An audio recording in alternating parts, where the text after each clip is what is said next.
Picture yourself in a cobblestone square in medieval Europe, the air thick with the scent of smoke and fear, the crowd's murmurs rising like a storm. It's 1450, and the town has gathered under a gray sky, their eyes fixed on a wooden wheel mounted on a scaffold, its spokes gleaming with menace. This is the breaking wheel, a medieval execution device crushing bones, a machine of terror that turned justice into a spectacle of agony. What kind of society would devise a punishment so brutal that it broke not just bodies but the very spirit of those who witnessed it? Today, we're diving into the dark heart of the breaking wheel, a gruesome chapter of medieval torture that left behind tales of pain, mystery, and the supernatural. These aren't just stories of suffering. They're windows into a world where power was enforced with blood, where betrayal was met with crushing force, and where the echoes of the condemned still haunt the stones of Europe's old towns. Whether you're driving through the night, working at your desk, or craving a tale that chills your bones, settle in. Let's unravel the torture history of the breaking wheel and the secrets it buried in shattered limbs and whispered legends. This is a journey into medieval torture, a brutal execution that defined an era. The breaking wheel, known as the Catherine wheel or rouet in medieval Europe, thrived from the 12th to the 18th centuries, a hallmark of justice in a world ruled by kings, nobles, and the church, from the Holy Roman Empire to France, Spain, and beyond. This medieval torture was reserved for the worst crimes: murder, treason, highway robbery, or blasphemy offenses that threatened the fragile order of feudal society. The wheel was more than a device. It was a symbol of divine and earthly retribution, its public spectacle designed to terrify subjects into obedience. The condemned were bound to a large wooden wheel, their limbs threaded through the spokes or stretched across its surface, and an executioner wielded a heavy iron bar or club to shatter their bones, one by one, in a ritual of calculated cruelty. Death was slow, often coming hours or days later from shock, blood loss, or exposure, the victim's broken body left on display for all to see. This was the breaking wheel, a brutal execution that turned human suffering into a public warning, its legacy etched in the screams of the damned and the silence of the crowd. Let's begin with the chilling mechanics of the breaking wheel, a device as simple as it was horrific. Imagine a market square in Paris, 1420, where a condemned man, perhaps a thief or murderer, is dragged from a dank prison cell. The crowd parts, their faces a mix of fear and morbid curiosity, as he's tied to a large wooden wheel, its spokes rough-hewn and sturdy, often mounted on a scaffold for visibility. His arms and legs are bound with coarse ropes, sometimes woven through the spokes to display his limbs unnaturally. The executioner, a figure cloaked in black or wearing a grim mask, raises a heavy iron bar, sometimes a blunt club or a spiked mace, and brings it down with crushing force on the victim's shin, shattering bone with a sickening crack. The blows continue, methodically breaking the arms, legs, and sometimes ribs, each strike timed to prolong agony without immediately killing. In some regions, like Germany, the executioner delivered coups de grace, final blows to the chest or neck to hasten death. But in others, like France, the victim was left to suffer, their body a mangled ruin displayed on the wheel for days. Medieval chroniclers, like Jean Froissart, described the wheel as a most cruel punishment, its horror amplified by the crowd's cheers or silence. This was medieval torture at its peak, a brutal execution that turned the body into a canvas of pain. The mechanics of the breaking wheel were designed for maximum impact, both physical and psychological. The wheel itself, often 4 to 6 feet in diameter, was crafted from oak or other hardwoods, built to withstand the force of repeated blows. The ropes, made of hemp or flax, were strong enough to hold a struggling victim, their knots tied with precision to expose bones to the executioner's strikes. The iron bar or club was heavy, sometimes weighing up to 10 pounds, its blunt end ensuring bones shattered rather than sliced, prolonging suffering. In some cases, the victim's limbs were threaded through the spokes, forcing their body into a star-like shape that made each blow more excruciating. Medical studies suggest death came from hypovolemic shock, as blood loss from shattered bones and torn tissue overwhelmed the body, or from respiratory failure if ribs were crushed. The public setting, town squares, crossroads, or city gates ensured the punishment was a spectacle, with crowds witnessing the executioner's work as a warning against crime. The psychological toll was immense. For the victim, the anticipation of each blow was torture in itself. For the crowd, the sight of a broken body instilled fear and obedience. This was the breaking wheel, a medieval execution device crushing bones and spirits alike, its brutality a cornerstone of feudal justice. Why was the breaking wheel so central to medieval society? The answer lies in its role as a tool of control in a world of chaos. Medieval Europe, from the 12th to the 18th centuries, was a patchwork of kingdoms, duchies, and city-states, plagued by wars, famines, and rebellions.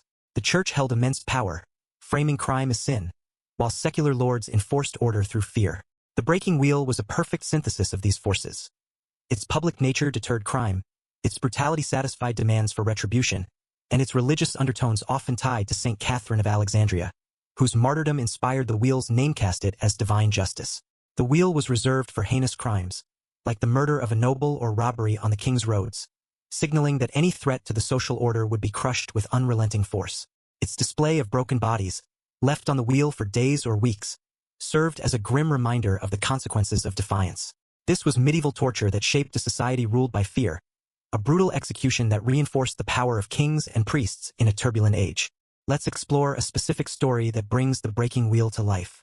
In 1527, in the Holy Roman Empire, a highwayman named Hans Schmidt was sentenced to the wheel for robbing and murdering travelers on the roads near Nuremberg. According to the Nuremberg Chronicles, Schmidt was bound to a wheel in the city square, his limbs shattered one by one as the crowd watched in silence. His screams echoed for hours, but by dawn, the wheel was empty, his body gone. Did his accomplices steal it to give him a proper burial, risking their own lives? Or did the authorities remove it to quell rumors of divine intervention? Locals claimed the square was haunted, with cries heard at night and strange marks appearing on the cobblestones. The records were sealed, but the story spread, fueling tales of a restless spirit seeking vengeance.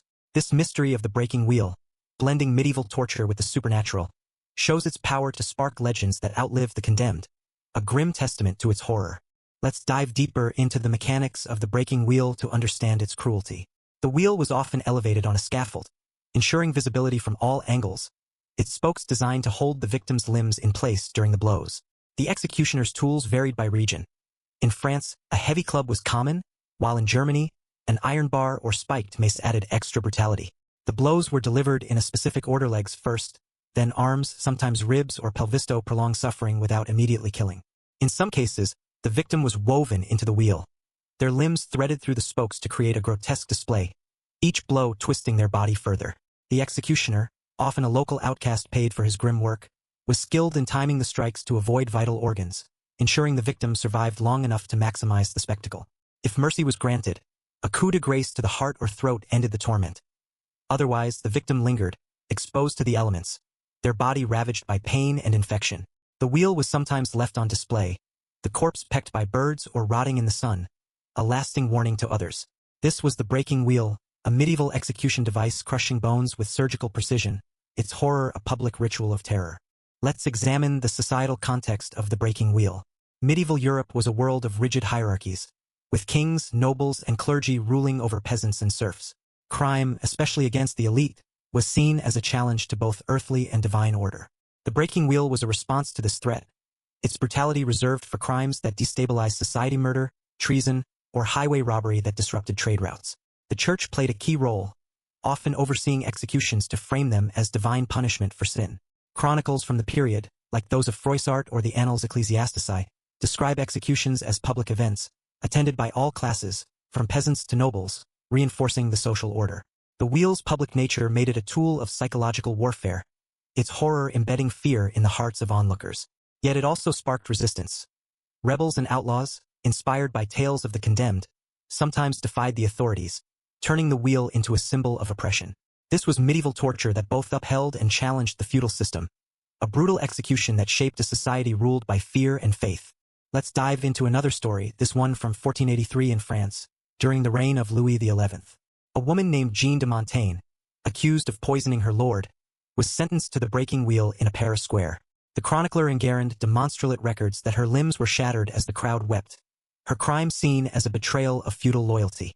But after her death, the wheel was found toppled, its spokes broken as if by an unseen force. Was it sabotaged by her family, seeking to honor her in death? Or did the church, wary of public sympathy, destroy the wheel to silence her story? Locals claimed her spirit haunted the square, with shadows moving across the scaffold at night. The mystery fueled rumors of divine judgment, suggesting Jeanne was innocent or that her death angered the heavens. This tale of the breaking wheel shows how medieval torture could spark supernatural legends, its brutality leaving echoes that lingered in the collective memory. Let's explore the psychological impact of the breaking wheel. For the victim, the anticipation of each blow was a torture in itself, the sound of the executioner's footsteps or the creak of the wheel amplifying their dread. The pain of shattered bones was unbearable, with each strike sending shockwaves through the body, often causing unconsciousness only to be revived for more torment. The public setting added humiliation, as the victim's suffering was witnessed by neighbors, family, or enemies, stripping them of dignity. For the crowd, the breaking wheel was a shared trauma, a reminder of the consequences of defying authority. Some spectators fainted or fled, while others cheered, their reactions shaped by fear, faith, or morbid fascination. Medieval texts, like the Saxonspiegel, a German legal code, suggest the wheel's terror was deliberate, designed to instill obedience in a society where rebellion was a constant threat. Yet it also created a paradox. The more brutal the punishment, the more it fueled sympathy for the condemned, planting seeds of defiance. This was the breaking wheel, a medieval execution device crushing bones and wills, its psychological scars as deep as its physical ones. Let's consider another tale, this one from 1601 in the Netherlands, during the 80 Years' War. A rebel named Peter van der Weyden, accused of treason against Spanish rule, was sentenced to the breaking wheel in Amsterdam's Dam Square. The Hollandish Mercurius records that his bones were shattered before a defiant crowd, his silence a final act of resistance. But the next day, the wheel was found empty, with strange symbols carved into its wood. Did his fellow rebels steal his body to honor him as a martyr? Or did the Spanish authorities remove it to prevent a cult from forming? Locals whispered of ghostly figures near the square, with some claiming Peter's spirit rallied the Dutch resistance. The mystery fueled anti-Spanish sentiment, turning the breaking wheel into a symbol of oppression.